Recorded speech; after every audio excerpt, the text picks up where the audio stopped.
The previous two speakers, have been dealing with this theme of the East and the West getting together, meeting. The East meets the West. It's a kind of a symposium we have been having. And in that symposium, the subject of law seems to be very technical and very dry. And to build bridges between the East and the West, as now, most probably in the minds of the organizers, they have taken me as a man from the East.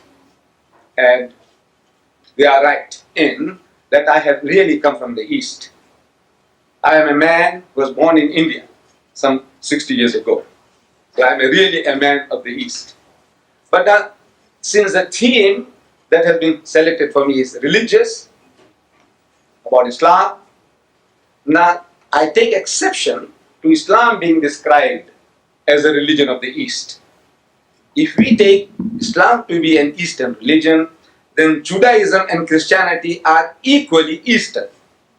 Because Islam, Judaism and Christianity, all these three originate in the same geographical area in the Middle East. Though I personally come from India, and my forefathers were Muslims, born Muslims, originally in the very dim past Hindus. But now to share this East and West, for the moment if I agree that Islam is from the East, and the Western religions would be then Judaism and Christianity. For the purpose of this discussion this evening, I will accept that. So what is the relationship between these three? Judaism, Christianity and Islam. In reality, from the Muslim point of view, these three are not three religions. From the Muslim point of view, it's the one and the same religion on different levels.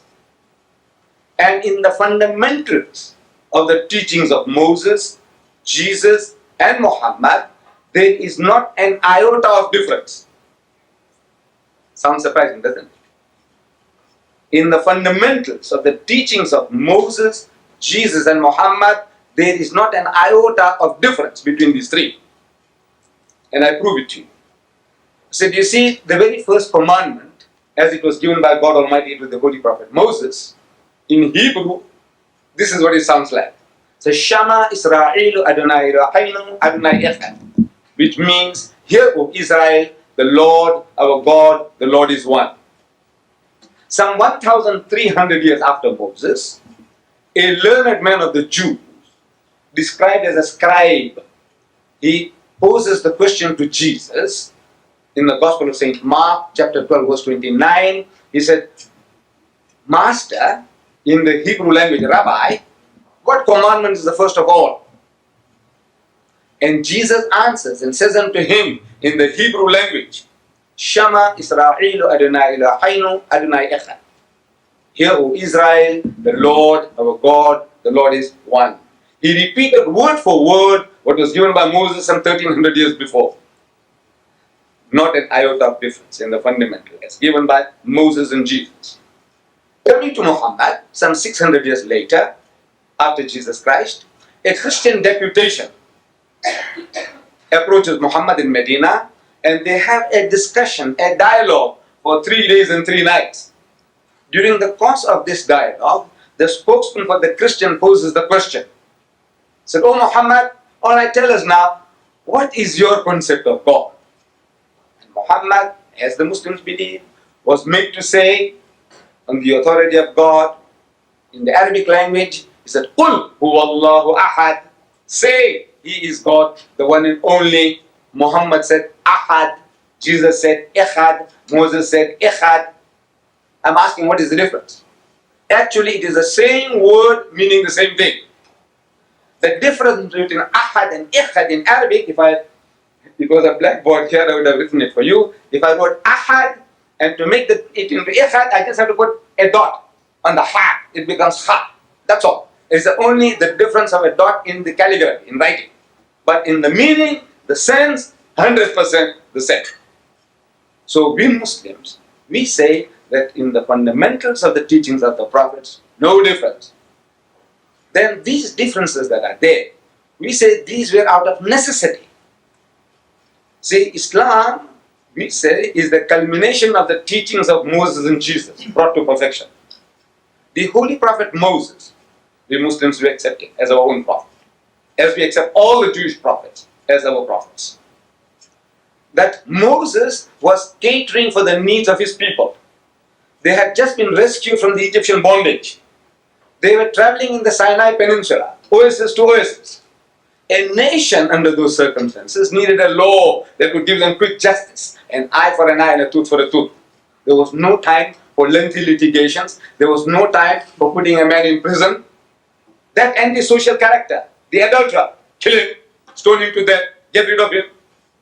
It was more merciful to kill him, stone him, than to leave him in the desert to die of hunger and thirst. And he becomes an object lesson for others. He says, you see, this guy here, according to our system, he could have had 100 wives. Because there was no law. There was no law among the Jews as to the limit of the wives. Solomon, if you read the Holy Bible, we are told, had 1,000 wives and concubines. 700 wives and 300 concubines. Altogether 1,000. There was no law against the number of wives that one could have. So, under those circumstances, if one was not enough, you could have taken another. If two were not enough, you would have taken four. Why did you go and interfere with somebody else's property? Despoiling somebody else's rights? He says, this guy, he deserves death, stone him to death. And to me, this is the law. Eye for an eye, tooth for a tooth. Eye for an eye, quick justice. Get moving, there's work to be done. This was the philosophy, the psychology behind the laws that were given. And these laws, we Muslims believe, were given by God Almighty for the needs of the children of Israel. But laws have a tendency to change the characters of people over a period of time. Any law, every law, they change the characters of people. Hitlerite Germany, one of the most cultured nations in Europe, the Germans, supposed to be. That nation incinerated 6 million Jews. Alright, some say it's a fib. Alright, if not 6 million, 600,000, if not 6,000, if not 600, I say even that is dramatic enough. Just because they were Jews, if you destroy a people, I say it's dramatic enough, whether they were 600 or 6 million. How could this nation do such a thing like that? The land of Goethe and Beethoven, cultured nation. How can they do that? No, we can all be programmed. You see, under Hitler, they programmed the Germans that these are parasites. These people here, the Jews are like this, the Jews are like that, and once you work up a nation on that level, emotionally, and even the good-hearted people, they can see what's going on. But it's a closer eye. They say, look, they deserve it. They deserve it. And they allow 6 million Jews to perish. Laws. In our own country. We are living in this country, everything is based on color. And because everything is based on color, we become color conscious. To such an extent that from my own experience I can tell you that since I'm a talker, I talk religion, I love to talk. And I have been inviting people, the whites, Jews, Christians, of course the blacks as well, Indians, Africans, coloreds, but I'm talking generally about the whites now. I have had hundreds of whites coming to my home. No, I invite them. They enjoy my dinner, they enjoy my food, my curry and rice, my spices. They enjoy it, and they enjoy my talk. Because everything that I'm speaking is from an angle which the man hasn't seen before. So he enjoys my talk, and he enjoys my food. But no white man has ever invited me to his home for a cup of tea, yet. And I asked them, they meet me subsequently in the street. Mr. and Mrs. Daniels, Liquor Products, I don't know if they still exist in Mobile, Liquor Products. He was at my home. Mr. and Mrs. Beer Brothers, the furniture people, they were at my home. Mr. and Mrs. Deedat, Jews, they were at my home, I don't know. But I said, nobody ever invites me to his house for a cup of tea. When I meet them in the street, they meet me and say, now how's the missus? I said, she's very good, she's very well. I said, convey my regards to her. Which I do. But nobody says, what about coming home for a cup of tea? So I asked them. I know it's a big joke. You see, I asked them, I says, you people, don't you know how to reciprocate? Don't you reciprocate among your own people? Of course you do. Then how is it that you don't disagree with me? I said, I tell you why. You see, at the back of your mind, at the back of your subconscious, you are thinking in terms of color. That if this guy comes along to my elite home in Durban North, or somewhere in Westwood, with this funny headgear and this beard, looking for number 10 Downing Street of yours, and I see people are watering the garden, and somebody is doing something else, and I come along and see the number, I come and knock at the door, and Mrs. Smith, she opens the door, smiling face, oh, Mr. Deedat, come in. So I go inside there, 5 minutes goes, half an hour goes, and the thumbs begin to wag. He said, this woman, Mrs. Smith, doing, I said, that coolie has gone inside so long.